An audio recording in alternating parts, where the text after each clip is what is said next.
भाजप शिवसेनेत अखेर सकारात्मक चर्चा झाली आहे। बैठकीत सर्व 227 प्रभागांवर सकारात्मक चर्चा झाल्याची सूत्रांची माहिती आहे। बैठकीत सामंत, राहुल शेवाळे, आशिष शेलार हे उपस्थित होते। तर या संदर्भात अधिक माहिती घेऊयात आमचे प्रतिनिधी शुभम उमाळे यांच्याकडून।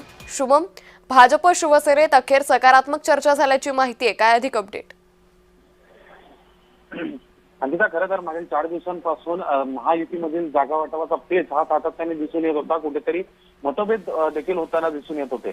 पण अशामध्येच काल रात्री उशिरा मुंबईमध्ये बैठक झाली आहे महायुतीच्या सर्व नेत्यांची, ज्यामध्ये भारतीय जनता पक्ष आणि शिवसेना हे एकत्रित निवडणूक लढवत आहेत आणि सकारात्मकतेने 227 जागांवर जी आहे त्यांची आता चर्चा झालेली आहे, एकमत झालेलं आहे। मित्र पक्षांना किती जागा सोडायच्या हे देखील ठरलेलं आहे। त्यामुळे त्यांची महायुतीचे आता उमेदवार ठरलेले। खरं तर कालपासून उमेदवारी अर्ज दाखल करण्याचा पहिला दिवस होता आणि अजून 6 दिवस हे सर्व पक्षांकडे, आणि अशामध्येच आज किंवा उद्या जी आहे जागा वाटप ज्या पद्धतीने झालेला आहे तशी घोषणा जी आहे ती होऊ शकते, यादी समोर येऊ शकते।